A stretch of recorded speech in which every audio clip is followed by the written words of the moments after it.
Donc, en fait, je vais vous raconter une rencontre. Parce que c'est de ça dont il s'est agi pour moi, ce que j'essaye d'expliquer un peu donc, voilà, dans le livre qui m'avait été commandé par les éditions du Seuil il y a quelques années, parce qu'on s'est aperçu que des livres de découverte de Maïmonide, eh bien, il y en a assez peu, finalement, en France tout au moins. Il y en a bien quelques-uns, mais qui ne sont pas si vraiment exhaustifs ou qui ont tendance à romancer aussi la vie de l'auteur. Et sur Maïmonide, il y a plein de légendes, mais c'est peut-être bien des fois de distinguer la légende de la réalité. Par exemple, il y a eu des légendes comme quoi Maïmonide aurait rencontré Richard Cœur de Lion. Historiquement, c'est impossible. C'était impossible. De la même façon, Maïmonide n'a jamais rencontré Saladin lui-même. Il a soigné son fils et il y a eu un épître, une lettre, qui a été traduite en français par la guérison par l'esprit. Alors bon, à tort, à raison, je ne sais pas si le titre est vraiment exact, ça fait penser à Freud. C'était pas très freudien, hein, la manière dont Maïmonide soignait, mais quand même, il y avait voilà, quelque chose chez Maïmonide de l'ordre de les maux du corps ne sont pas uniquement ceux du corps, il existe aussi des maux de l'âme, et que lui-même a expérimenté tout au long de sa vie. Si on lit un peu ses lettres, on s'aperçoit, somme toute, que Maïmonide souffrait peut-être d'une forme de dépression chronique qui l'affligeait littéralement, c'est-à-dire qu'il pouvait rester alité pendant des jours et des jours pour le temps que passe ce qu'il appelait la mélancolie. Et il expérimentait lui-même des médicaments, c'est-à-dire des potions, des plantes qu'il alliait les unes avec les autres pour essayer de soigner ce mal de l'esprit. Et il a écrit des traités de médecine sur ce point. Comme vous le savez, Maïmonide était médecin, rabbin, philosophe, astronome. Donc voilà, il y a des légendes et puis des choses réelles. Par exemple, autre légende, et ça sera un peu aussi un des objets de la discussion de ce soir.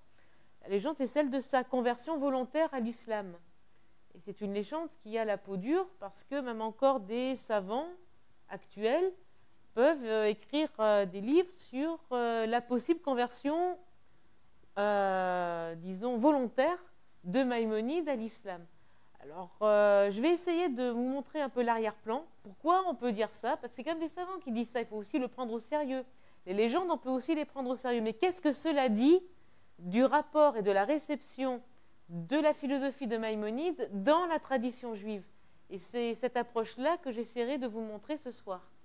Alors, je vous le disais donc un peu en préambule, c'est aussi l'histoire d'une rencontre.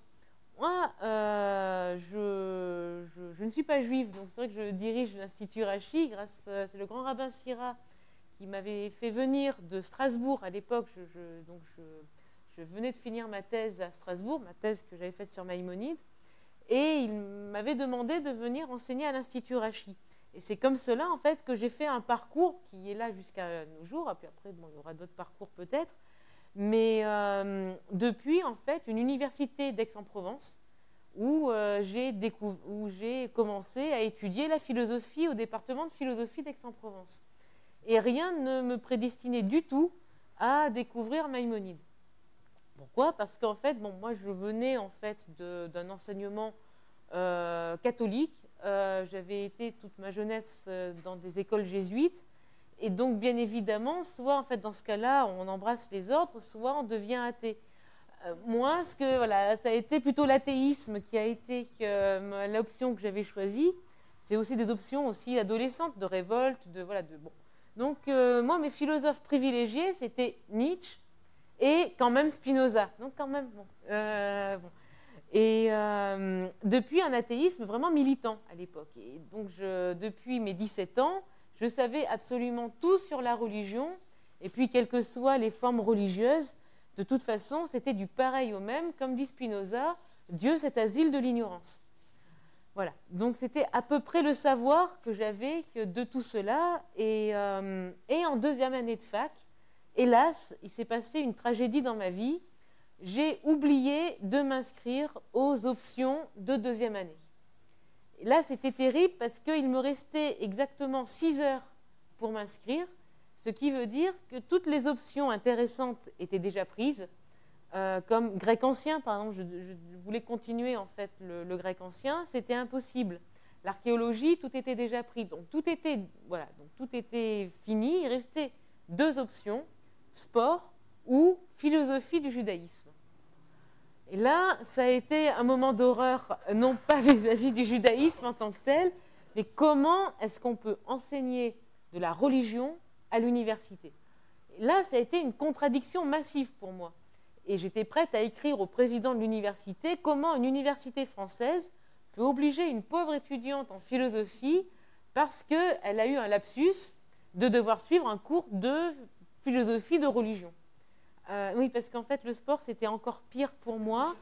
J'avais fait mienne la maxime que vous devez connaître. Quand l'envie de faire du sport me prend, je m'assois et j'attends que ça passe.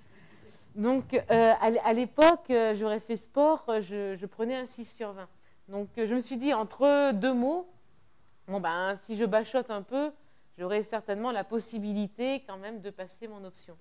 Et donc, du haut de toutes mes vérités, je suis arrivée dans une salle où il y avait 80 élèves.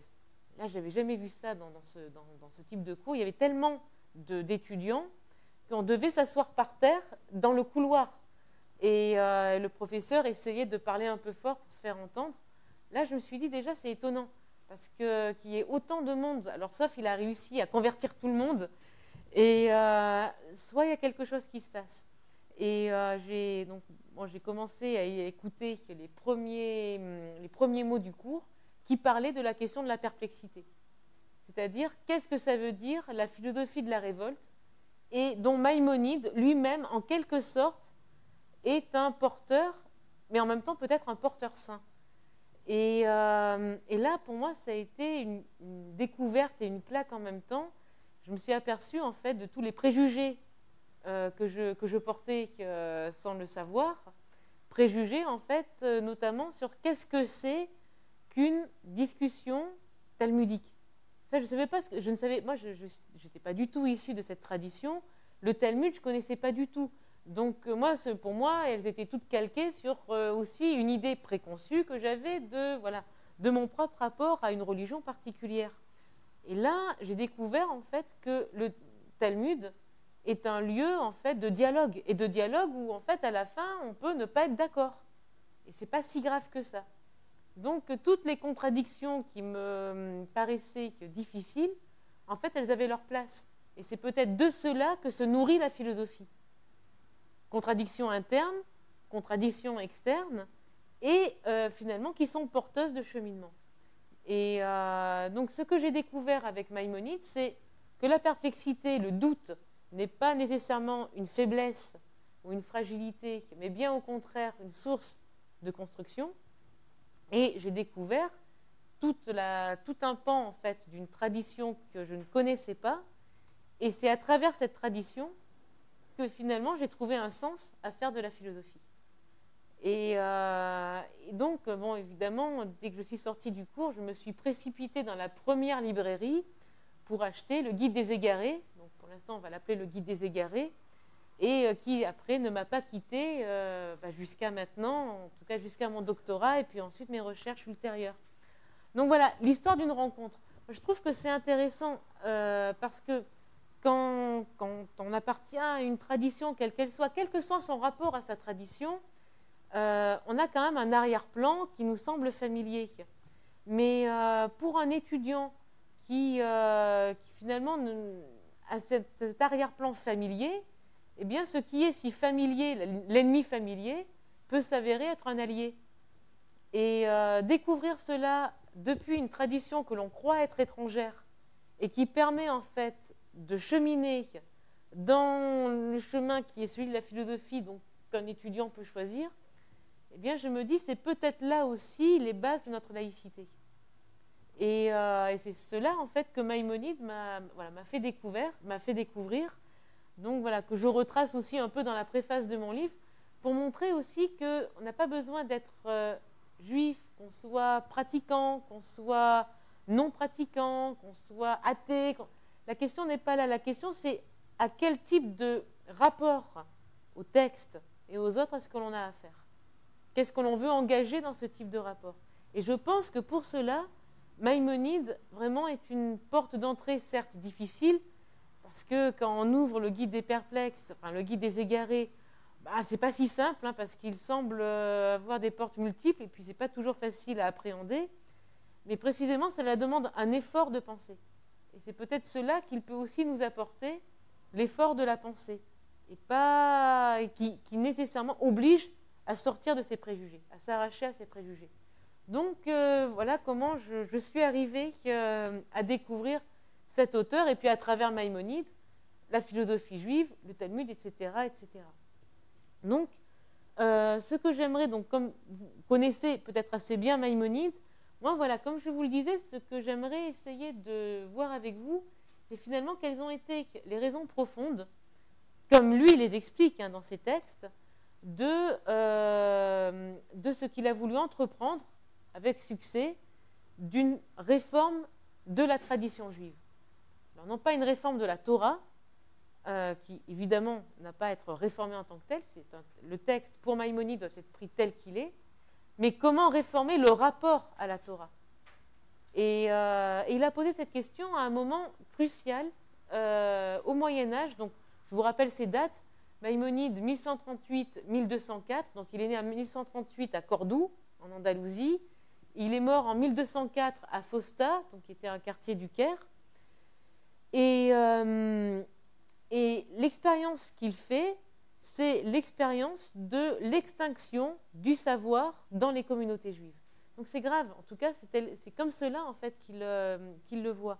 Non pas qu'il n'y a plus de communauté juive, mais il n'y a plus de connaissances autonomes à l'intérieur de ces communautés, qui finissent par s'en remettre à des maîtres qui eux-mêmes, selon Maïmonide, ont perdu le savoir des origines qu'il fait remonter à l'époque des Tanaïm, c'est-à-dire aux premiers rédacteurs du Talmud.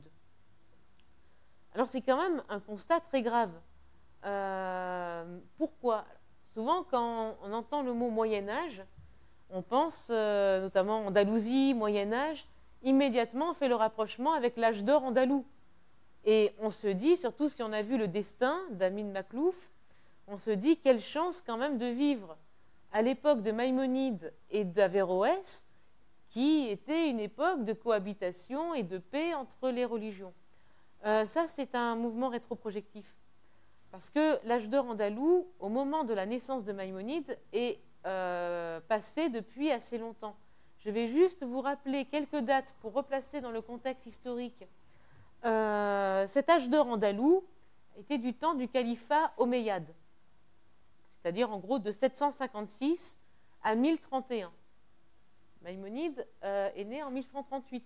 Donc ça fait un siècle que les Omeyyades ont... en fait, il y a eu une guerre civile et le califat omeyyade s'est écroulé en 1031. Ils ont été remplacés par une tribu que l'on appelle des Almoravides, qui ont aussi fondé un califat. Et ils ont très vite, bon, je vais passer assez rapidement sur les Almoravides, que Maïmonide n'a pas vraiment connu. Il était tout petit, en fait, du temps des Almoravides. Mais par contre, il a très très bien connu ceux qui lui ont succédé, qui sont les Almohades. Et je vais là également vous rappeler la date de la prise de Cordoue par les Almohades, qui est 1148. Donc Maïmonide a 10 ans à ce moment-là. Et là, ça va être un tournant majeur, alors pas toujours pour le meilleur, dans la poursuite de la science de la Torah. Pourquoi ?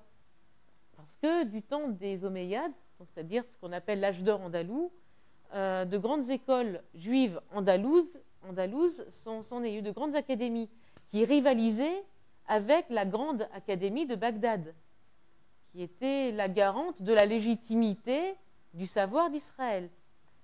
Et des académies sont nées en Andalousie, à Séville, à Cordoue, à Lucena. Lucena, c'est l'académie dans laquelle a étudié le père de Maïmonide. Et ces académies ont fait quelque chose, c'est-à-dire qu'à la différence de l'enseignement traditionnel de Bagdad, qui était l'enseignement de ceux que l'on appelle, je ne sais pas si vous connaissez, les géonimes, ça vous dit quelque chose ? Un gaon, Oui, bon, Géonim, c'est le pluriel de Gaon, d'accord. À la différence de ce qu'enseignaient les Géonimes, où il s'agissait d'un rapport assez dialectique à la Torah. En gros, vous avez une question, une she'ela, et vous attendez une réponse. Par exemple, je ne sais pas, bon, j'habite dans la ville de Rachi, je vais vous donner un exemple. Il y a une question qui avait été posée à Rachi, qui était juge rabbinique également, et la question c'était que voilà, c'est une catastrophe. On était avec des non-juifs, le vin était cachère, hein, on a partagé le vin, mais hélas, il y a un non-juif qui non seulement a pris la bouteille de vin dans ses mains, et en plus en a renversé par terre. Qu'est-ce qui se passe? Est-ce que le vin, il est encore cachère ou pas? Et la réponse de Rachi, c'est de dire, eh bien, le vin qui est tombé par terre, non, évidemment, il n'est plus cachère. Oui, on ne va pas laper par terre. Donc voilà, c'est, vous voyez, une réponse qui peut être donnée, c'est-à-dire pour essayer de dénouer des situations. Et la réponse, elle n'est pas uniquement donnée comme telle. Elle s'appuie sur des versets de la Torah et également sur des consensus, des discussions talmudiques. On extrait ces passages qui vont permettre de donner du sens ensuite à la question. Donc c'est bien en fait jusque-là, c'est-à-dire jusqu'à l'époque de ces académies andalouses, bien on avait tendance, je dis bien une tendance, hein, je ne veux pas non plus caricaturer, mais on avait tendance à considérer le texte de la Torah qui était révélateur par lui-même. Du fait même que le verset apparaît, tout s'éclaire. Ce qu'on appelle l'être d'une simplicité biblique dans d'autres milieux. Eh bien, les savants rabbins andalous ont dit non, pas du tout. Ce texte-là est écrit dans une langue qui s'appelle l'hébreu, et si on continue comme cela, nous allons complètement perdre la connaissance de notre langue. Parce que si l'hébreu est considéré comme, du fait même que la langue en hébraïque apparaît, tout s'éclaire, alors du coup, on n'a plus besoin de travailler cette langue elle-même. Donc, c'est une langue qui, n'est lue que pendant les offices ou pendant les fêtes, 2, uniquement par le rabbin, parce qu'évidemment, le reste de la communauté est incapable de le lire, parce qu'on ne parle pas hébreu. Du temps de Maïmonide, à Cordoue, on parlait arabe. C'était la langue du pays. Très peu de personnes, on pouvait transcrire, lire par exemple en hébreu. Il y a une différence entre lire un texte parce qu'on le connaît par cœur et comprendre le même texte. Par exemple, grâce au fait que je n'ai pas pu m'inscrire en grec ancien, je suis capable, par exemple, si vous me donnez un texte de Platon, je pourrais vous lire, il n'y aura pas de problème, je connais les lettres. Mais par contre, si vous me demandez de le traduire, j'en serais absolument incapable. Donc on appelle ça lire comme un perroquet. Il n'y a pas de sens qui est donné. Donc si vous voulez, on est à ce moment-là devant une situation où les rabbins sont capables de lire l'hébreu, de trouver du sens depuis leur lecture assez approfondie de la Torah, mais eux-mêmes sont tributaires, la plupart du temps, des réponses que sont données par le Gaon de Bagdad à l'époque, qui est la seule autorité légitime, seul le Gaon est légitimé à pouvoir donner une réponse qui fera autorité. Donc s'il donne une réponse, eh bien, on ne peut pas la contredire, ce qui est plutôt bien parce que ça permet aussi de s'orienter, mais on verra que ça peut aussi poser problème. Et comment est-ce qu'il donne cette réponse? Parce qu'il est spécialiste de Talmud, parce que là encore, toutes les communautés n'ont pas accès à l'ensemble des traités du Talmud. D'un point de vue matériel déjà, ce sont des manuscrits. Il faut quand même être assez riche pour pouvoir posséder ces manuscrits. Toutes les communautés ne sont pas suffisamment riches pour posséder une bibliothèque avec tous les traités talmudiques. La Torah, ok, mais le Talmud, c'est plus compliqué. Et même si on possède les exemplaires, il faut pouvoir naviguer à l'intérieur, ce qui n'est pas très simple non plus. Donc, surtout si en plus vous avez un problème très grave, on verra quel problème va être posé au Maroc, eh bien, on n'a peut-être pas le temps de naviguer pendant 2 ans dans l'ensemble du Talmud pour donner une réponse. Il faut quand même une réponse assez rapide. Et c'est à cela que sert le Gaon de Bagdad. Donc, il y a une compréhension de la Torah et du Talmud qui est on estime que le texte est révélateur par lui-même, et c'est cela que vont contester les savants d'Andalousie, et qui vont commencer à étudier déjà l'hébreu pour lui-même, la langue hébraïque, depuis la langue, c'est-à-dire retrouver la syntaxe, la grammaire, la morphologie, et c'est par là même qu'ils vont redonner vie à la langue hébraïque, qui n'est plus un texte, qui n'est plus une langue morte, c'est-à-dire uniquement annonnée, mais qui peut être comprise. Alors ça, c'est un premier point. C'est de là que va naître ce qui deviendra plus tard la philologie, c'est-à-dire l'étude du texte par l'étymologie, la syntaxe, les racines, etc. L'étude de la forme même d'un texte. Et autre conséquence, eh bien dans ce cas-là, la Torah peut peut-être être également étudiée comme un texte littéraire de la même manière qu'un autre texte littéraire, moyennant le fait évidemment que c'est un texte révélé, certes, mais qui a une structure littéraire, comme d'autres textes peuvent aussi avoir des structures littéraires. Donc ils vont en quelque sorte introduire ce que la tradition appellerait des sciences profanes dans l'étude d'un texte sacré. Mais ce sera très porteur, parce que c'est à ce moment-là que nous aurons les plus grands piyutim, les plus grands textes de poésie andalouse et les plus grands traducteurs et commentateurs quand même de la Torah à l'époque médiévale. Salomon ibn Gabirol, par exemple, pour ne citer qu'un exemple. Donc c'est sur cette lancée que des écoles andalouses vont naître, vont prospérer et vont former de nouveaux savants. Mais cet effort va être arrêté net par par l'invasion de l'Andalousie par les Almohades. Alors j'aimerais vous dire aussi quelques mots des Almohades, parce que peut-être que tout le monde plus ou moins en a entendu parler, mais vous ne savez peut-être pas exactement quelle est l'origine de ce qui deviendra un califat. Alors les Almohades, c'est assez intéressant, bon, parce que jusqu'à maintenant, vous savez peut-être, mais dans le monde musulman, c'est l'école sunnite qui est majoritaire. Bon, de nos jours, mais à l'époque également. Alors vous allez me dire, les Almohades étaient chiites alors. Non, pas du tout. En fait, ils étaient ni chiites, ni sunnites. En fait, c'était un personnage qui s'appelait Muhammad ibn Tumar et qui s'est autoproclamé Mahdi. C'est comme le Mashiach, d'accord. Il s'est autoproclamé Mahdi, c'est-à-dire guide spirituel et nouveau prophète. Alors, sur la base, effectivement, d'une inspiration chiite. On dit qu'il aurait été dans des écoles chiites avant et qui peuvent en fait supporter l'idée d'un guide spirituel. Mais ce qui est très intéressant, c'est qu'il n'est pas du tout chiite au sens où il va inventer sa propre jurisprudence du Coran et qui s'appuie exclusivement sur un retour à un rigorisme strict. Il trouvait que les Omeyyades s'étaient un peu dissipés, il y avait peut-être un peu trop d'alcool d'un côté, trop de culture aussi de l'autre, et surtout un relâchement des mœurs. C'est comme cela qu'ils ont pris le pouvoir au Maroc. Ils sont originaires du Maroc. Et donc, ce Ibn Tumar a été aidé par un chef de guerre, et ils ont commencé à se répandre dans le Maroc, envahir village par village, et à chaque village qui était annexé, la première chose qu'ils faisaient, c'était détruire les statues et interdire la musique. Ça nous fait penser que, moi je trouve ça assez intéressant, ça nous fait penser, bonjour, je trouve en fait à ce qu'il se passe au niveau de Daesh avec al-Baghdadi. C'est exactement, je ne dis pas que c'est le même mouvement, parce qu'à chaque fois c'est des mouvements dissidents. Al-Baghdadi n'est pas plus chiite que l'était Ibn Tumar, il n'était ni chiite ni sunnite, ils inventent leur propre lecture du Coran depuis une sorte de retour au littéralisme.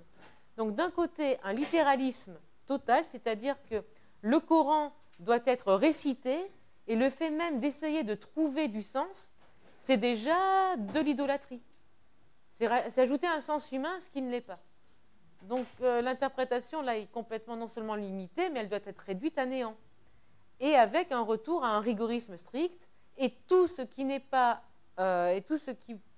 musulman, et non seulement musulman, mais tout ce qui n'est pas almohade, doit se convertir de force. Donc soit de visu, soit de force. Ça implique évidemment une conversion des Juifs et des chrétiens qui vivaient dans ces pays-là, mais également, en fait, ils pourchassaient les sunnites, qui étaient leurs rivaux directs. Donc, c'est dans ce moment, attendre que tout le monde soit assis, c'est dans ce moment très troublé que Maïmonide va vivre sa petite enfance. Parce que, encore une fois, donc, ils envahissent le Maroc et ils vont traverser la mer et prendre Cordoue en 1148. Donc Maïmonide a 10 ans et à ce moment-là, très très rapidement, toutes ces grandes académies juives vont fermer les unes après les autres. Donc Maïmonide, lui, quand il a 10 ans, eh bien, il n'y a plus d'école pour pouvoir le recevoir. Et encore plus lorsqu'il aura 14 ou 15 ans, enfin après sa bar mitzvah, c'est aux alentours de 12 ans, me semble-t-il. Mais c'est après la bar mitzvah qu'après on peut entamer des études dites supérieures. Comment peut-il entamer des études supérieures alors même qu'il n'y a plus d'école pour l'accueillir? Donc il va devoir suivre cet enseignement depuis ce que son père se rappelle de son enseignement à Lucena. Donc il aura un seul précepteur avec son frère David, et son précepteur c'est son père Maïmon, en fait, donc le juge Maïmon, qui va essayer de lui donner tout ce qu'il savait. C'est pour cela, quand vous lisez par exemple sa lettre sur l'astrologie, lorsqu'il dit « Il y a une grande et merveilleuse tradition qui me vient de mon père et de ma famille », mais bien évidemment, il ne peut pas connaître pour lui d'autres traditions que celles de son père, parce que les écoles ont fermé. Et ce sera le grand drame de Maïmonide toute sa vie. Une nostalgie de cette science perdue et pour lui irrémédiablement perdue. Parce que tous ces savants sont soit exilés, soit morts. Et c'est cela, en fait, qui va le poursuivre, en même temps que, voilà, que les persécutions, qui va le poursuivre le restant de ses jours. Alors j'aimerais vous lire un petit texte de Maïmonide. Donc, c'est un passage de sa lettre, si j'arrive à le retrouver. Oui, c'est ça. C'est un passage, en fait, de sa lettre dans son épître au Yémen, donc à la communauté du Yémen. Et voilà ce qu'il dit, comment il se présente en tant que savant. Il dit « Je suis un petit parmi les moindres d'Espagne. » Donc, c'est pas grave. Je suis un petit parmi les moindres des maîtres d'Espagne, dont l'élite est descendue en exil, et je me suis consacré à l'étude de la Torah, mais je n'ai pas atteint la science de mes pères, parce que l'époque mauvaise et difficile nous a nui, et nous n'avons pas passé les nuits dans la sérénité. Nous sommes fatigués, et nous n'avons pas de répit. Mais j'ai couru derrière les moissonneurs sur tous les chemins, et j'ai glané. Et il continue en disant, j'ai glané aussi bien les débris que les perles. Comme si, en fait, il avait voulu tout prendre, et après faire le tri un peu plus tard. Donc, je suis un petit parmi les moindres des maîtres d'Espagne et je cours derrière les moissonneurs. Ça veut dire que lui-même n'est pas un moissonneur. Il ne se présente pas comme tel. Lui-même, en fait, est tout simplement le petit qui court derrière les moissonneurs et qui essaye de glaner les débris de la science qu'ils ont laissée. Et c'est comme cela qu'il voit l'état de la science d'Israël. Alors, vous allez me dire, le jugement est un peu hâtif quand même, parce que certes, en Andalousie, il n'y a plus d'école, mais il reste quand même le Gaona de Bagdad qui se porte bien. Il y a aussi en Europe des personnes qui ont voilà, une exégèse assez importante, notamment Rachi, par exemple. Il ne parle pas une seule fois des savants juifs. Les seuls savants auxquels il se réfère, ce sont des savants musulmans. Ibn Baja, par exemple, dont il apprend l'astronomie. Avicenne, il a été un grand disciple du philosophe Avicenne, qui avait enseigné un siècle et demi avant lui, et notamment en fait, sur les questions d'ophtalmologie et au niveau de la médecine. C'est quand même une chose qui va lui être reprochée dans la communauté juive, comme si en fait il rejetait toute la science d'Israël du côté des traditions folkloriques. Et c'est un peu comme cela qu'il considère la science d'Israël, en se référant à ses maîtres musulmans et grecs. Ça va coincer. Donc, sur la question de l'apostasie volontaire, on peut comprendre comment cette légende a pu aussi naître en réaction au fait que Maïmonide n'a pas été non plus très... Enfin, il a malmené un peu quand même sa tradition. Alors, moi, la question que je me suis posée, parce que moi j'aime bien mener des enquêtes comme ça, surtout avec un philosophe que j'aime bien, je me suis dit, mais pourquoi quand même, certes, il y a de grands penseurs musulmans, de grands penseurs grecs, mais il y avait quand même aussi des penseurs juifs. Je vais vous parler de Salomon ibn Gabirol, mais il n'y a pas que Salomon ibn Gabirol, il y avait un grand Gaon qui s'appelait Saadia Gaon, et qui a vécu au Xe siècle. Donc c'est quand même bizarre et la manière des fois dont il parle de Saadia Gaon, il dit oui, bon, c'était un bon copiste. Enfin, je veux dire, c'est quand même pas, c'est pas très sympathique quand même pour Saadia Gaon, qui avait fait une synthèse, une des premières synthèses des grands débats philosophiques de son temps, qui, à mon sens, égale, en plus en plus réduit, égale la somme théologique de Thomas d'Aquin. Vraiment, je veux dire, il faut lire ces Munot Vedeot, qui est un texte, une synthèse d'une grande brillance, je trouve. En plus, sans prendre parti, ce qui montre aussi la neutralité scientifique de Saadia Gaon. Donc, si quand même, il y a quelque chose. Donc, on va continuer sa vie. Donc, Maïmonide a 10 ans, et on sait que pendant une dizaine d'années, sa famille va devoir partir de ville en ville. Ils vont fuir Cordoue très rapidement, et vont fuir, en fait, les avancées almohades. À chaque fois que les almohades avançaient, ils vont fuir ces avancées. Donc, par exemple, on retrouve la famille Maïmon à Séville, où Maïmonide, dans son guide des égarés, explique qu'il a appris, il a suivi des cours d'astronomie dans un cercle à Séville, un cercle scientifique à Séville. Je suppose que c'était un cercle juif, mais il pouvait peut-être y avoir aussi des musulmans. Tous étudiant la philosophie, ils devaient le faire de manière, on va dire, un peu discrète. Et à un moment, le père de Maïmonide va décider de quitter l'Andalousie parce que ça devient invivable, irrespirable.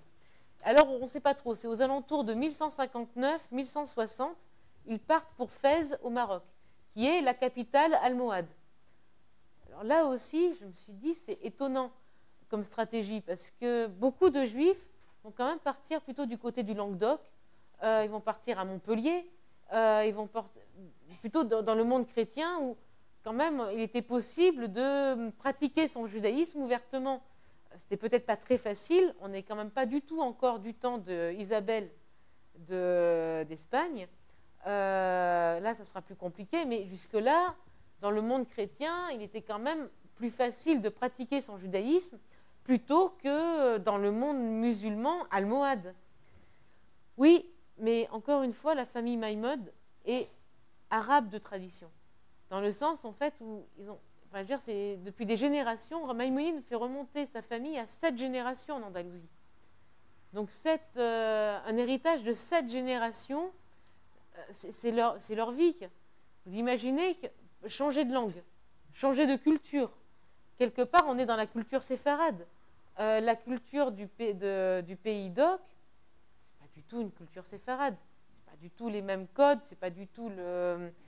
Et on suppose que le père de Maïmonide avait certainement des amis à Fès, et surtout, il a eu une stratégie qui est intéressante et rationnelle, qui était de se dire, certes, ils sont féroces en Andalousie, parce qu'ils sont en train d'envahir le pays. Mais peut-être que dans leur fief, sur leur terrain, peut-être qu'ils seront moins féroces, parce que ils seront stables. Un régime stable n'a pas besoin de réprimer par la violence ce qu'il peut faire ailleurs en étant en train d'annexer des régions. Alors ça, je pense qu'il y a 2 erreurs. Bon, il ne pouvait pas savoir, mais je pense qu'il a mal calculé la question du fanatisme. Un fanatique est féroce aussi bien à l'extérieur qu'à l'intérieur. Et il y a un autre point, c'est que effectivement, ce chef guerrier qui était allié à Ibn Toumar, lui, ce qu'il voulait, c'était maintenir un pouvoir politique. Et malheureusement pour les Maïmones, il est mort assez rapidement. Il a été remplacé par son fils qui s'appelait Abou Yacoub Youssouf, pour l'histoire. Et lorsqu'il a pris le pouvoir, eh bien, il a fallu qu'il tape très fort pour montrer qu'il était aussi valable que son père. Et aussi bien vis-à-vis de ses lieutenants que vis-à-vis en fait, des pays qu'ils avaient envahis. Et là, ce sera une tolérance zéro. C'est-à-dire qu'il n'y aura plus de choix, il faudra se convertir ou mourir. Et c'est le choix qu'il propose à tous ceux qui n'est pas almohades, je répète. Et donc là, les Maïmones sont au Maroc et la Nas almohade s'est complètement refermée sur eux, notamment par un événement dramatique qui est la révolte des Juifs de Grenade en 1162, parce que ça devenait intolérable et ce sera un massacre. Ce sera une révolte très, très rapide où toute la communauté sera massacrée. Donc c'est un électrochoc pour toutes les communautés qui vivent sous le règne almohade et ce qui va obliger le rabbin, qui est, on appelle cela un naguide. Le guide, en fait, alors le naguide, c'est un titre politique, hein, ce n'est pas un titre religieux, mais le guide général des communautés, qui est en lien avec l'autorité officielle du pays, ne peut pas prendre la responsabilité à lui tout seul de dire à sa communauté « Bon, nous allons tous nous convertir à l'islam ». C'est impossible. Mais il ne peut pas non plus dire à toute la communauté du Maroc « Nous n'allons pas nous convertir et mourir en martyrs ». C'est tout aussi impossible. Donc face à ce choix, cette contradiction impossible, il va écrire au Gaon de Bagdad. C'est ce qu'on fait normalement quand on a une question qui est insoluble. Et le Gaon de Bagdad va répondre très très rapidement en piochant quelques textes de versets bibliques et puis de chapitres, de pages du Talmud. Et ces versets qu'il choisit vont dans le sens que si on se convertit, eh bien c'est de l'apostasie volontaire et nous n'avons pas part au monde à venir. Ce qui va être terrible, une double peine si vous voulez pour la communauté du Maroc, parce que là en fait le seul choix qu'il propose c'est exactement le même choix que proposent les Almohades, c'est-à-dire la conversion ou la mort. Confondre l'apostasie forcée avec l'apostasie volontaire va obliger toute la communauté à quoi? À périr, soit par la conversion, soit par la mort. Et Maïmonide va écrire sa première lettre publique. Il a 23 ans, il est tout jeune rabbin, et dans cette lettre, il commence cette lettre en disant « Cet homme aux yeux malades est en train de nous pervertir toute notre communauté ». Et il parle du Gaon de Bagdad. Alors, il dit pas le Gaon de Bagdad, il n'est quand même pas suicidaire. Enfin, ce rabbin, on sait très bien de quel rabbin il parle. C'est le Gaon de Bagdad. Il dit, cet homme a les yeux malades. Et il va falloir que je trouve une potion, que je concocte un remède basé sur la Torah qui puisse dessiller, guérir les yeux de ma communauté. Alors je trouve que sa lettre est magnifique. Si vous voulez vraiment une lettre polémique, mais en même temps profonde, et je trouve pleine de sagesse, lisez l'épître sur la persécution de Maïmonide. Alors vous pouvez la trouver, elle a été écrite en arabe, mais vous pouvez la trouver en traduction en français. La traduction française, elle est un peu datée, mais enfin en tout cas, elle donne le sens général de cette lettre. La traduction en anglais est bien meilleure. Mais bon, en tout cas, vous pouvez la lire en français.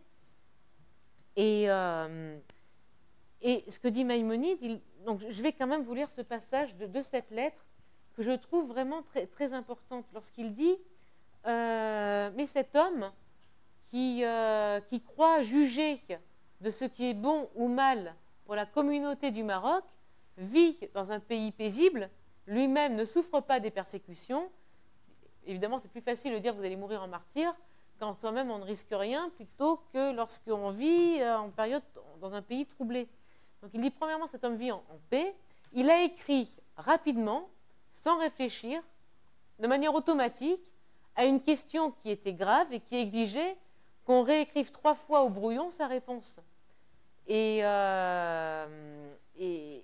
effectivement, c'était la difficulté en ce temps-là, c'est-à-dire peut-être que ce Gaon était peut-être un peu raide au niveau de l'interprétation, mais surtout, ils avaient tellement de questions à traiter qu'ils écrivaient quasiment en automatique. Parfois, c'était même des scribes qui écrivaient pour eux, parce qu'ils n'avaient pas le temps de répondre à toutes les lettres des communautés. Donc, effectivement, ce type d'erreur peut avoir lieu, non pas uniquement parce que cet homme serait un pervers narcissique, mais tout simplement parce qu'il manquait de temps. Et en déléguant les réponses et en écrivant de manière négligente, on en arrive à une réponse qui va obliger toute une communauté à faire un choix de vie ou de mort. Et donc Maïmonide va écrire sa lettre en plusieurs temps. Il va déjà dire que tous ces textes convoqués du Talmud disant que l'apostasie forcée, c'est comme l'apostasie volontaire, il dit déjà c'est faux. Parce que même dans le Talmud, il est bien expliqué que ce n'est pas du tout pareil. Et même ce que les sages du Talmud ont vécu, notamment Rabbi Akiba et d'autres, il dit que c'était un temps où les Romains étaient des païens. C'est-à-dire des féroces barbares, en gros pour Maïmonide. Effectivement, qui ont agi de manière barbare. Quand on voit la manière dont certains sages, comme Rabbi Akiba, sont morts, dans des souffrances atroces, dans un cirque romain, oui, c'était barbare. Il explique, il dit, oui, mais ce que nous proposent les musulmans, premièrement, ce ne sont pas des païens, mais ils sont monothéistes, comme les chrétiens. Alors certes, très différents du monothéisme juif, mais ils sont quand même monothéistes. On a une base commune. Et ce qu'ils demandent, c'est simplement, entre guillemets, le fait de se réunir dans une mosquée et par la parole, prononcer des mots. Donc les mots à prononcer, c'est Dieu est un et Muhammad est son prophète. Il dit, ce qu'on nous demande, c'est de prononcer des mots, des paroles. Par contre, dans notre pratique de tous les jours, personne ne va les vérifier comment nous pratiquons. Alors, ça, c'est ça qui va lui être reproché. Parce que, en quelque sorte, il va donner les premières étapes de ce qui deviendra, quelques siècles plus tard, sous Isabelle de Castille, le maranisme. C'est-à-dire prononcer publiquement une foi et pratiquer en secret sa tradition. C'est ça qui va être reproché à Maïmonide. Et le gaon de Bagdad ne lui pardonnera jamais, je vous le dis tout de suite, jusqu'à la fin de ses jours. Mais la question est réelle, c'est-à-dire à partir de quand on ne fait que s'adapter et à partir de quand on est en train de se corrompre ou de se profaner. Où est le curseur? Maïmonide dit avant tout, les paroles de la Torah, c'est prolonger la vie. C'est la vie, c'est la vie. Mais la vie, dans la transmission, la continuité, la vie, c'est pas sauver sa peau. Ça veut dire aussi permettre de transmettre la vie de la Torah elle-même. Il dit tant qu'on peut continuer à pratiquer librement, on peut prononcer des mots, et c'est pas pour autant en fait qu'on a une idée, qu'on est d'accord, qu'on adhère aux mots que l'on prononce. Alors là, vous allez me dire, c'est un peu hypocrite, je sais pas. Mais en attendant, il va entièrement redéfinir la notion de croyance à partir de ce qu'il dira dans sa jeunesse. Donc je vous propose en fait de relire chez vous le chapitre 50 de la première partie du guide des égarés, qui commence de cette façon-là. Celui qui prononce seulement des paroles n'en a pas nécessairement une conception. Donc des paroles prononcées seulement, c'est pas une on ne conçoit pas des idées en prononçant des paroles. Qu'est-ce que croire? La croyance, c'est le fait de concevoir une idée, qu'elle soit prononcée ou non. Alors là, vous avez deux points. Le premier, si on annonce un texte de la Torah sans même réfléchir à ce que l'on annonce, c'est pas croire et c'est pas de la foi. C'est agir de manière mécanique et machinale. Et d'un autre côté, si on nous oblige sous la contrainte, si on prononce des mots, ce n'est pas pour autant qu'il y a une adéquation avec une croyance quelconque. Alors Maïmonide commence sa lettre de cette façon-là, il la termine en disant « Mais attention, si on en arrive au point qu'on ne peut plus pratiquer la Torah, et si la question c'est se soumettre à l'ordre du pays et ne plus pratiquer la loi de ses pairs, dans ce cas-là, il dit ceux qui feront cela, ils n'ont même pas droit au monde à venir. Ils pourront bien attendre le Messie qui les délivrera de leur servitude, mais le Messie ne viendra pas pour eux. Parce qu'en fait, ils ont abandonné la loi de leur père. Et il dit, alors dans ce cas-là, qu'est-ce qui se passe? Eh bien, il faut être... Alors, il prononce des noms d'oiseaux, en fait, contre le Gaon de Bagdad, en disant, le choix n'est pas du tout entre le martyre ou la conversion, mais quand vraiment les conditions sont telles que le pays devient tellement inhospitalier qu'on ne peut plus pratiquer la Torah, eh bien, il faut le quitter. Séance tenante. C'est le mot qu'il emploie. Tout laisser, ses biens, sa maison, sa famille, laissons tout et quittons le pays, là, tout de suite, maintenant. Parce que sinon, là, dans ce cas-là, effectivement, c'est de l'ordre de l'apostasie.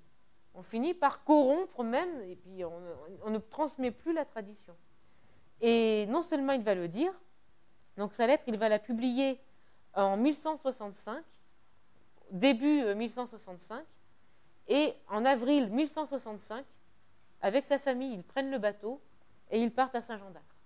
Donc il va mêler la parole et les actes. Donc ils arrivent à Saint-Jean d'Acre, là aussi je pense que ça va être encore la décision de son père.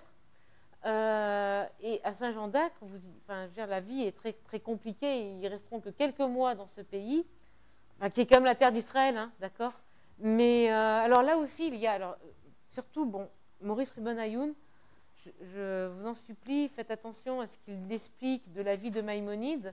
Je ne crois pas que Maïmonide a pu aller sur le Kotel à Maharavi. Je ne crois pas que Maïmonide a pu voir le tombeau des patriarches, parce que tout ceci était à l'intérieur de Jérusalem, qui était tenu par les croisés. Donc, je ne vois pas du tout comment ils auraient pu rentrer dans Jérusalem, surtout avec une communauté juive qui était quand même assez réduite à Saint-Jean d'Acre, prise en tenaille entre les croisés qui veulent garder Jérusalem, l'armée de Saladin qui veut reprendre Jérusalem, et la communauté juive prise en tenaille entre les deux, et qui vit dans des conditions d'hygiène et sanitaires absolument déplorables. Tellement déplorable que le père de Maïmonide mourra à Saint-Jean d'Acre. Et il sera d'ailleurs enterré à Tibériade. Et très rapidement, donc après la mort de son père, Maïmonide et son frère quittent Saint-Jean d'Acre et ils vont accoster au port d'Alexandrie en 1166.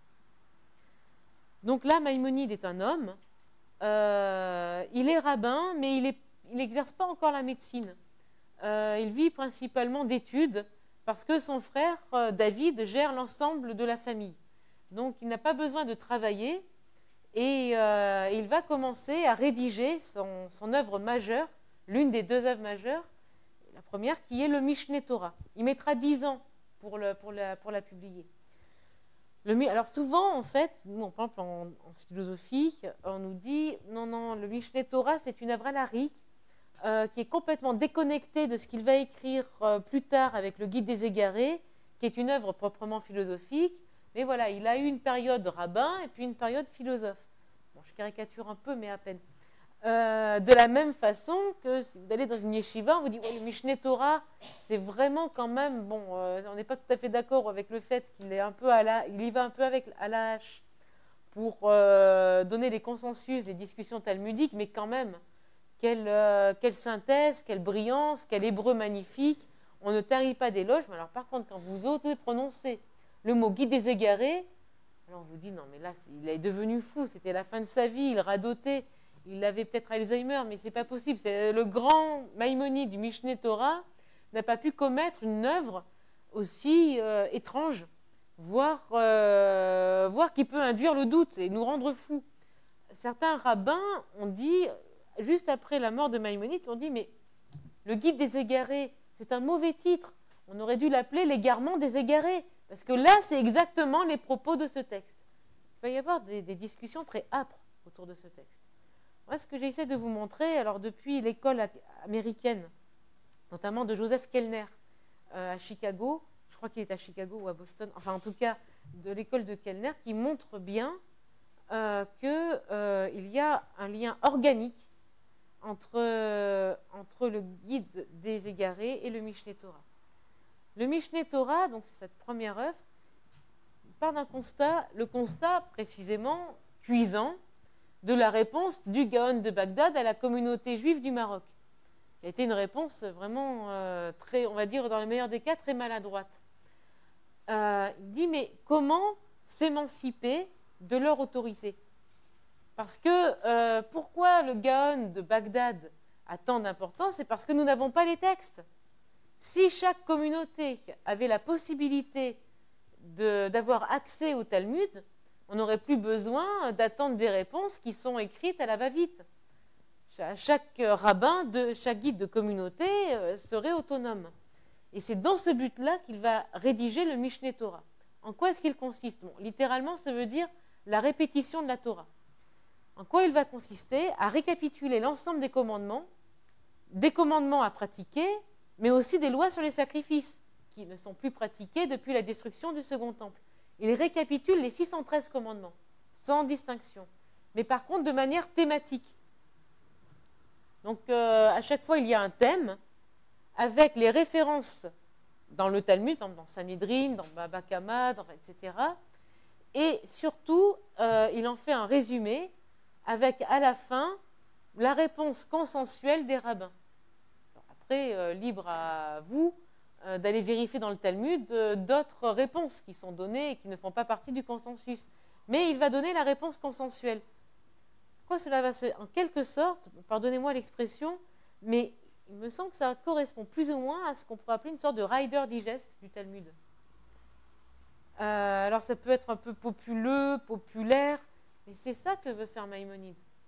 C'est-à-dire que, eh bien oui, bien sûr que c'est incomplet, dans le sens que les discussions talmudiques ne peuvent pas se résumer à des synthèses, bien évidemment. Mais en attendant, avec ces synthèses, on peut naviguer dans la vie. On peut pratiquer la Torah sans avoir peur de se tromper et de ne plus et de transgresser. Au moins, on peut s'orienter dans la Torah. Torah écrite, Torah orale. Et son Mishneh Torah, très très rapidement, va être diffusé dans tout le bassin méditerranéen et arriver jusque dans le Languedoc et puis en Pays d'Oc, notamment à Montpellier et à Lunel, où Maïmonide va se lier d'amitié avec les rabbins de Lunel. Donc voilà pour sa première œuvre, qui va d'ailleurs être, ça sera assez mouvementé quand même, je veux dire. Dès le départ, le Gaon de Bagdad, de toute façon c'est facile, c'est Maïmonide qui l'a écrit, donc déjà c'est mal parti, et en même temps, pour lui, il voit cette œuvre comme une contestation pratique de son autorité. Parce que là, effectivement, ça commence à lui enlever beaucoup d'autorité. Il faut savoir qu'au XIIIe siècle, il n'y aura plus de Gaona. Et à mon avis, Maïmonide n'y a pas été pour rien. Entre autres, je veux dire, après il y a eu d'autres discussions, il y a eu aussi des problèmes internes, il y a eu d'autres choses. Mais ce qu'a voulu faire Maïmonide, c'est une réforme du judaïsme. À mon sens, à la manière dont s'y prendra Martin Luther dans le cadre du christianisme. Ce sont à peu près les mêmes critiques que l'un et l'autre vont faire à leurs traditions respectives. Martin Luther, qu'est-ce qu'il va dire Qu'est-ce qu'il va critiquer? Premièrement, le fait que la lecture de la Bible, alors là c'est pour les chrétiens, la lecture de la Bible soit réservée aux clercs. Il faut savoir que jusqu'à il n'y a pas si longtemps non plus, il faut attendre Vatican II quand même, dans le catholicisme, pour que tout le monde puisse avoir un accès direct à la Bible. De nos jours, encore, je veux dire, seul le prêtre a le droit non seulement de lire les actes des apôtres, mais de le commenter.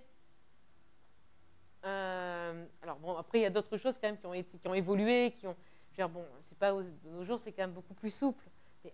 Mais du temps de Martin Luther, c'était un crime même de posséder une Bible chez soi, parce qu'en fait on n'a pas à avoir accès. Puis si on l'a, de toute façon c'est en latin.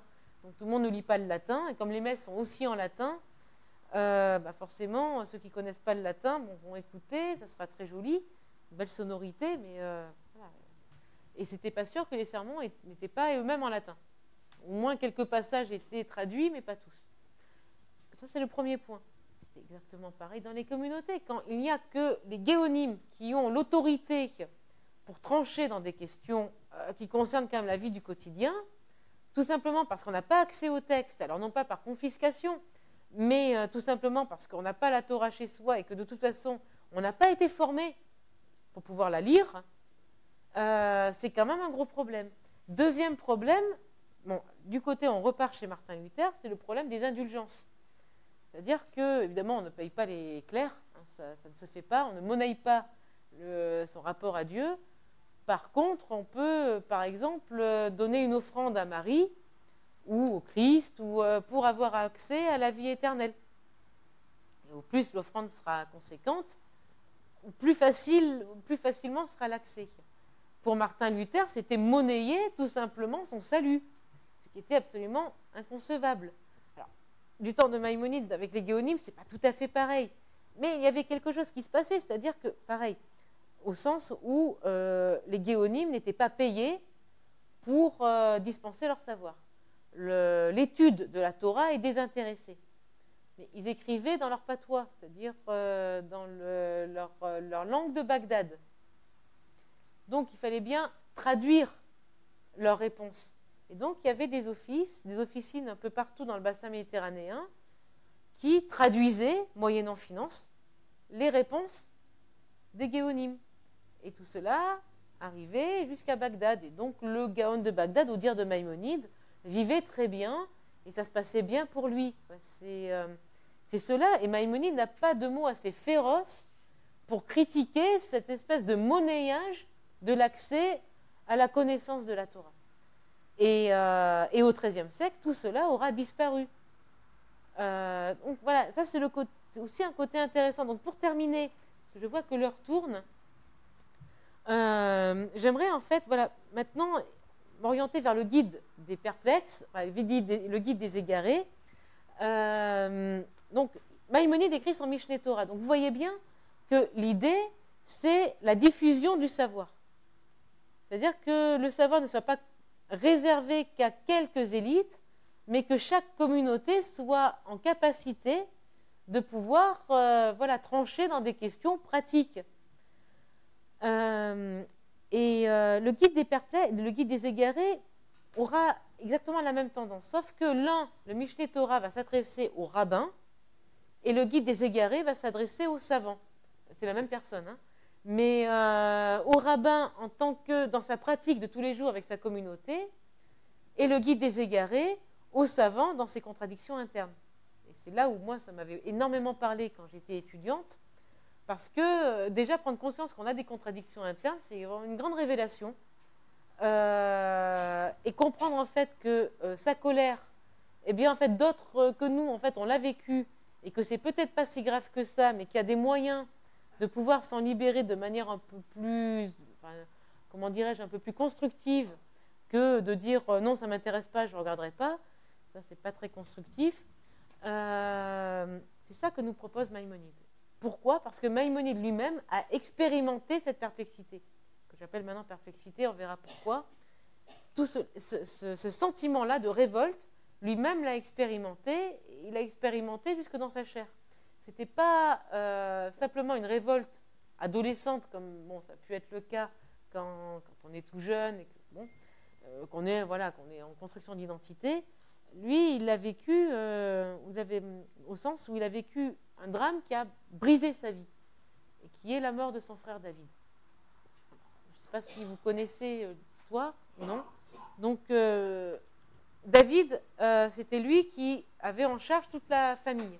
Donc, ce qui permettait à Maïmonide aussi de pouvoir étudier et écrire librement sans avoir à penser à des problèmes d'argent. Donc, Maïmonide a son diplôme de médecin, mais il n'exerce pas encore la médecine. Il n'en a pas besoin.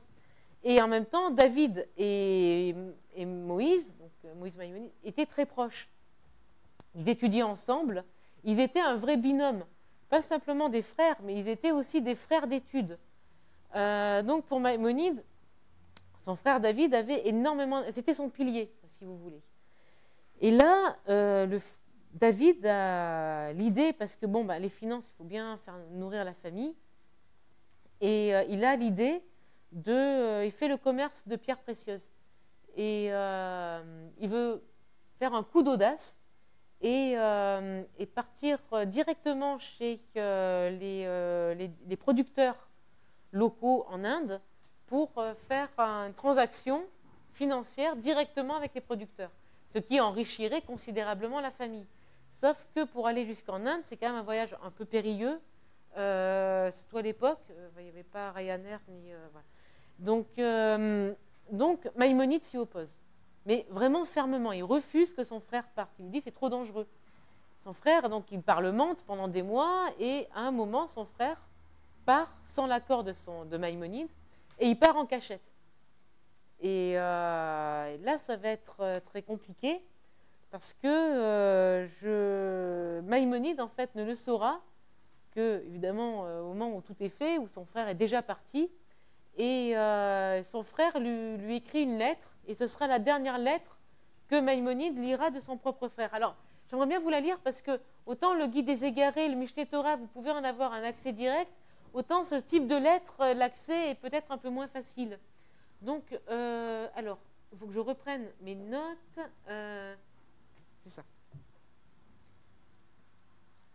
Alors, là aussi, c'est une lettre, vous pouvez la trouver en français dans le recueil Délivrance et Fidélité, qui était paru aux éditions de l'UNESCO en 1986, dans l'article de Colette Sira, qui s'appelle « Le Maïmonide, leader politique ». Donc, je reprends sa propre traduction. J'ai essayé, en fait, dans ce petit livre, de trouver le maximum, bon, à part pour certaines lettres, mais de trouver un maximum, en fait, de textes accessibles en français. C'est un livre de vulgarisation, donc qu'on puisse après retrouver ses sources facilement, parce que là aussi, c'est facile de dire, ben voilà, Maïmonide a dit, puis si on ne peut pas vérifier, bon, ben, il faut faire confiance à la parole de l'auteur. Voilà, ce n'est pas très maïmonidien comme démarche. Donc voilà la lettre, enfin, un extrait de la lettre que David écrit à son frère juste au moment d'embarquer au port libyen, avant d'embarquer sur le navire qui va l'emmener en mer Rouge. Celui qui m'a sauvé dans le désert, oui, parce qu'en fait, dans le désert, il y avait des brigands, des détrousseurs, et il y a eu beaucoup de caravanes qui ont été attaquées, mais pas la sienne. Il a vu comme plutôt un bon signe de la providence qui veille sur lui. Donc celui qui m'a sauvé dans le désert me sauvera aussi en mer. Je fais cela pour améliorer ton sort et celui de la famille, bien que tu ne m'aies jamais dit de faire quelque chose comme cela. Donc ne crains rien, Dieu me ramènera vers vous, ce qui est fait, et je suis sûre que lorsque tu recevras cette lettre, j'aurai déjà fait la plus grande partie du voyage si Dieu le veut. Et le navire va faire naufrage en mer et tout sera perdu, et le frère et la fortune familiale. Ils sont ruinés. Et en fait, Maïmonide va recevoir cette lettre, mais David est mort depuis 1 an lorsque Maïmonide reçoit cette lettre. Maïmonide restera une année entière alité, tellement qu'il va être détruit par cette nouvelle. Et donc détruit psychologiquement, affectivement, c'était son frère. Mais il y a aussi un autre problème, c'est qu'il n'y a plus d'héritage, il n'y a plus d'argent, et il va falloir nourrir la famille. C'est de là que Maïmonide va exercer la médecine et devenir un brillant médecin, et il en deviendra jusqu'à être médecin à la cour de Saladin, et également dans la communauté juive, bien évidemment. Il écrira de grands traités de médecine, je pense notamment au traité sur l'asthme, c'est de grandes avancées en fait pour l'époque, mais bon, je pense que M. Attali vous parlera mieux que moi. Non, Attali, qu'est-ce que je raconte? Henri Atlan vous parlera beaucoup mieux que moi bon, il parlera de Spinoza, mais enfin, il connaît très bien Maïmonide aussi. Et donc, le traité sur l'asthme, un traité des poisons. Alors ça, c'est extraordinaire. Il va écrire un traité des poisons, et c'est sur en fait, il va dédicacer ce traité au vizir de la cour de Saladin. Vous allez me dire, c'est étonnant de dédicacer. Alors, en fait, ce vizir, c'était un grand ami de Maïmonide, et c'était une commande de sa part.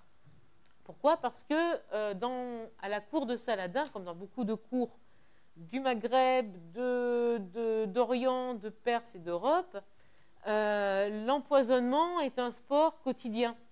Donc, il fallait un traité des poisons à usage des courtisans pour connaître les poisons et les antidotes. Donc, si vous voulez, et ce traité a été publié, enfin, a été diffusé le premier jour, je crois, de l'Aïd.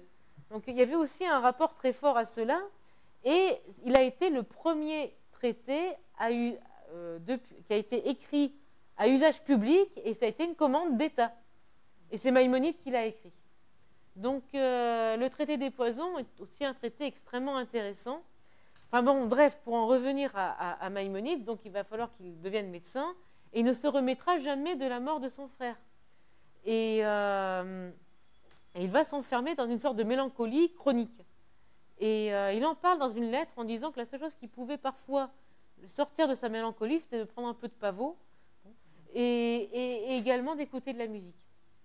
Quoi qu'il en soit, il va expérimenter sur lui-même des drogues.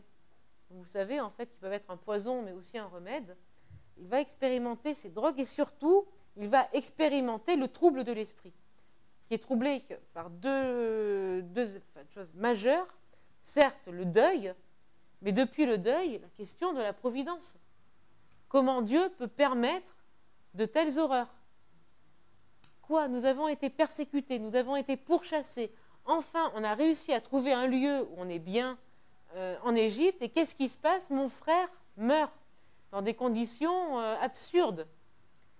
Et cette révolte-là, ce n'est pas simplement la révolte vis-à-vis des textes, mais c'est une révolte quasi métaphysique par rapport à la providence. Comment peut-on dire, comment peut-on asséner des vérités à la manière d'Éliphaz, dans le livre de Job, qui va dire, oui, mais en fait, comme il dit à Job, si tu souffres, c'est peut-être parce que tu as dû pécher. Donc c'est une expiation de tes péchés. Certains rabbins, heureusement très, très minoritaires, ont dit la même chose de la Shoah. Les nazis ont été l'instrument de l'expiation d'Israël. On est arrivé là quand même. Donc Maïmonide est en révolte totale. Et tout rabbin qui viendra pour essayer de lui expliquer que non, malgré tout, il y a de la providence, il en était incapable. Et il va se servir de cette révolte pour essayer de libérer d'autres savants comme lui qui vivent la même révolte. Pour des raisons diverses. Chacun peut se révolter pour des raisons diverses. Mais ce qui est intéressant, c'est les moyens qu'il a d'essayer des moyens de libération. Et donc, il va écrire le guide des égarés, enfin, dit des égarés, c'est une traduction française épouvantable, avec pour objectif de libérer le perplexe de la violence de sa révolte, pour se servir de son doute et accroître ses connaissances et être un futur guide de communauté. Parce qu'on sait bien que quelqu'un qui n'a jamais douté est incapable, en fait, de comprendre des expériences que peut vivre tout un chacun. Alors, dans son introduction, et je terminerai sur ce texte, Maïmonide dit, voilà quel est le but de mon traité, qui s'appelle en arabe, il a écrit en arabe, c'est-à-dire c'était la langue scientifique de l'époque, d'accord? Il écrit donc le Delalat al-Hayrin. Al-Hayrin, donc c'est le pluriel pour dire, donc qui a été traduit par Salomon Munk en français par le guide des égarés, sauf que Hayra, ça ne veut pas du tout dire l'égarement en arabe, ça veut plutôt dire la paralysie du jugement. Celui qui est désorienté et qui est incapable en fait de choisir, de s'orienter dans sa pensée ou dans la Torah ou dans sa tradition. C'est pas du tout pareil. Quelqu'un qui est égaré, c'est quelqu'un qui est sorti du droit chemin et qu'il faut ramener comme un bon berger vers le bon chemin. Maïmonide dit non, le savant perplexe, et donc voilà ce qu'il dit, mon but n'est pas de donner l'éveil à l'homme religieux pour qui, en fait, qui ne s'occupe que de la science de la loi, c'est-à-dire de pratiquer les commandements et rien d'autre. Il dit, mon but est de donner l'éveil à l'homme religieux chez qui, en fait, la science de la Torah est inscrite dans l'âme, qui pratique les commandements, qui est parfait dans sa religion et dans ses mœurs, et qui a étudié les sciences des philosophes. Donc, pour lui, en fait, le doute de ce savant et des meilleurs savants de son temps n'est pas, en fait, un égarement de leur part. C'est bien la preuve, au contraire, du fait qu'ils sont intelligents. Enfin, des fois, on peut être savant, pas toujours intelligent. Là, c'est la preuve de leur intelligence. Il dit, alors, quel est leur problème? Et il dit, ils sont confus, donc égarés, plutôt perplexes. Ils sont confus par rapport au sens de la Torah qu'ils croient ou qu'on leur a fait croire en matière de mots d'homonymie, de synonymie et d'amphibologie. Et de sorte qu'ils restent dans l'agitation et dans le trouble. Pourquoi? Donc il continue en disant, parce qu'en fait, ces textes, le texte de la Torah tel qu'il est lu traditionnellement, eh bien, il est en contradiction avec souvent les expériences que nous faisons et surtout avec les découvertes de la philosophie grecque. Exemple, la création, le débat sur l'éternité ou la création du monde. Autre exemple, sur la providence, Eliphaz, qui pour Maïmonide représente la voix de la Torah, qui va dire c'est pour expier vos péchés que vous souffrez. Comme si en fait le mal qui nous arrive, même si en fait on n'a rien fait pour le mériter, non mais c'est quand même certainement pour expier vos péchés. Tu t'en rappelles pas, mais Dieu il s'en rappelle. Et si ce n'est pas les tiens, c'est ceux de tes parents ou de tes grands-parents. Alors comme ça évidemment, on peut remonter à 10 générations. Maïmonide dit, mais ça contredit ce que dit Aristote, pour qui en fait la providence est générique. C'est-à-dire que Dieu protège l'espèce. Bon, on ne connaissait pas encore les espèces qui sont en train de disparaître les unes après les autres, mais il dit Dieu protège l'espèce, qu'importe l'individu. Ça, c'est Aristote. Alors, qui croire parce que quand même, la vue d'Aristote est quand même assez rude aussi. C'est-à-dire qu'on compte pour rien. Dans le plan divin, on est juste des points, enfin des individus d'une espèce, qu'importe ce qui nous arrive, du moment que l'espèce humaine survive. Bon, c'est un peu sec quand même. Mais en même temps, dire oui, mais c'est pour expier vos péchés que vous souffrez, c'est rude aussi quand même. Donc, qui croire? Eh bien, le savant perplexe est devant une double contradiction, ce qu'on appelle en anglais un double bind, qui peut mener, parlons encore pour le mot anglais, mais qui peut mener à un burn-out. Qu'est-ce qu'un burn-out? C'est la paralysie totale et du jugement et de l'action. Pourquoi? Parce que soit il est devant une contradiction impossible, soit il se dit non mais de toute façon ce que dit la Torah c'est que des bêtises, en plus avec leur littéralisme, comme si Dieu avait un visage, qu'il avait une main, qu'en fait il pouvait, comme si tout devait être littéral et qu'on ne doit pas l'interpréter. Il dit mais là dans ce cas-là, j'abandonne ma tradition juive et j'appareille vers la philosophie. Et dans ce cas-là, il a perdu ses racines. Il n'a plus de racines, il n'a plus de tradition. Mais en même temps, faire comme certains peuvent enjoindre ce savant en disant non mais là tu es en train de douter, donc arrête avec cette philosophie qui te rend fou, on arrête avec le doute et tu repars sur ton ancienne tradition qui elle est là, c'est plus sûr. Mais s'il fait ça, s'il condamne la philosophie, qu'il la met de côté, qu'il ne la lit plus, et qu'il se consacre à nouveau à sa tradition sans la questionner, le questionnement il revient tout le temps. Une fois qu'on a goûté au questionnement philosophique, au sens où quand on commence à douter, après c'est fini. On continue à douter. Pourquoi? Parce qu'en fait, ces mêmes commandements qui peuvent paraître absurdes, si on ne leur trouve pas une autre interprétation, ils restent tout aussi absurdes.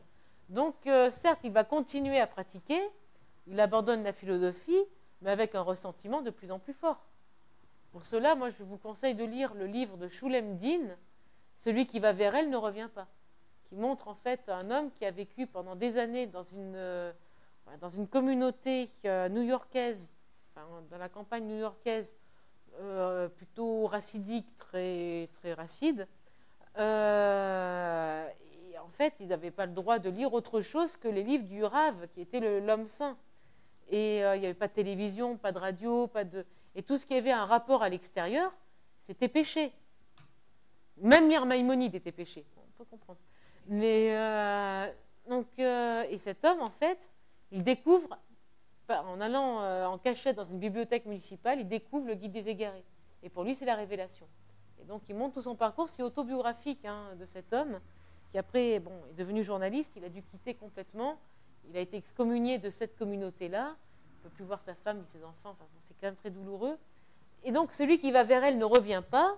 C'est ce que dit la Torah à propos de la femme adultère. Et c'est ce que dit le Talmud à propos de l'hérésie. C'est ça, en fait, l'obsession de ces savants.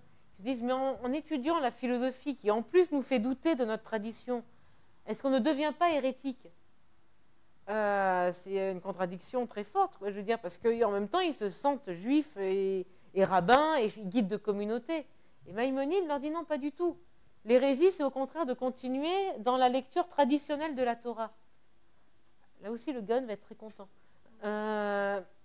Qu'est-ce qu'il veut dire par là? Ce qu'il veut faire, c'est réformer, non pas la Torah, évidemment, ça n'a pas de sens, mais réformer l'interprétation de la Torah. Sortir de l'interprétation purement littérale, mais accepter qu'il peut exister de la métonymie, de la métaphore, de l'amphibologie, bref, des écarts de sens qui sont internes à la Torah. Et en comprenant que ces écarts de sens, loin d'être des erreurs, ils sont plutôt en fait des aiguillons de la pensée, à partir de là, pour Maïmonide, eh bien, le savant se libère de sa peur du doute. Non, le doute ne conduit pas à l'hérésie. Il conduit simplement à un approfondissement de la Torah, qui peut avoir un sens apparent, et derrière le sens apparent, il y a aussi un sens caché, et qu'il faut faire ressortir dans sa pluralité de sens. Je vais employer le mot amphibologique. C'est une figure de style. Peut-être que vous ne savez pas ce qu'est une amphibologie. C'est passionnant. Une amphibologie, en fait, c'est le fait qu'une même phrase ou un même mot peut avoir des sens différents suivant le contexte. Donc, par exemple, un contexte vraiment tarte à la crème, mais je suis prof aussi par ailleurs, donc j'ai une classe un peu dissipée, et je dis à un élève, écoute, toi, tu prends la porte. Il faut voir le contexte. Ça veut dire que tu vas sortir. Si on l'interprète de manière littérale, il va dégonner la porte. Et ça, c'est un acte psychotique. D'accord ? Donc, ce que dit Maïmonide, sortons de la lecture psychotique de la Torah. Quand le sens paraît tellement absurde, suivant le contexte, que soit on pratique de manière absurde, soit on ne pratique plus, il dit tout simplement que c'est une amphibologie. C'est-à-dire une image qu'il faut analyser et interpréter, ce qui ne se faisait pas jusqu'à Maïmonide. Un autre exemple d'amphibologie, un peu plus... l'exemple, par exemple, de Moïse. Maïmonide dit Moïse est dit prophète par amphibologie. C'est-à-dire qu'on utilise ce mot-là, faute d'avoir un autre mot, mais il n'est pas un prophète comme les autres. Pourquoi ? Parce que tous les autres prophètes ont été inspirés et ont transcrit leur inspiration. Mais Moïse, lui, ce n'est pas simplement une inspiration par des visions ou des rêves, mais il a produit une loi. Et il était parfaitement éveillé. Ce n'était pas en songe que Dieu lui est apparu. C'était un rapport d'intellect à intellect. Et ça ne s'est produit avec aucun autre prophète. C'est pour cela que Maïmonide dit Moïse est un prophète par amphibologie. Il dit il en est de même de la langue des prophètes. Et il prend un exemple de l'arabe et de l'hébreu. C'est sur cela que je vais terminer. C'est dans le guide 1.31.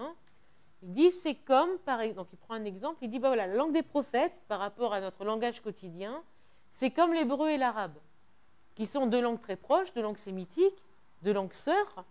Et par exemple, il dit lorsqu'un arabe va dire va dire Abba, il voudra dire je ne veux pas. Et lorsqu'un juif va dire Abba, il va dire ça veut dire je veux. C'est l'exemple qu'il donne. Bien, il dit l'un comme l'autre emploie le même mot, mais avec des sens radicalement différents. Donc tout est une question de traduction. Et des guerres ont lieu pour moins que ça, tout simplement, parce qu'on ne donne pas le même sens aux mots. Et la Torah, eh bien, si on l'interprète de manière littérale, c'est précisément là où on devient un hérétique, parce qu'en fait, on va la profaner, puisqu'on va lui donner un sens commun à ce qui n'est pas commun. Et tout le but sera de déterminer qu'est-ce qui doit être interprété de manière littérale, parce qu'il y a du littéralisme, bien sûr, et qu'est-ce qui doit être interprété de manière symbolique. Et ce sera là, en fait, aussi tout l'objet du guide des perplexes, pour orienter ces savants dans leur perplexité, productrice de sens, et qui, par là même, pourront guider leur communauté sur un chemin d'ouverture de sens et non pas de fermeture. Je vous remercie.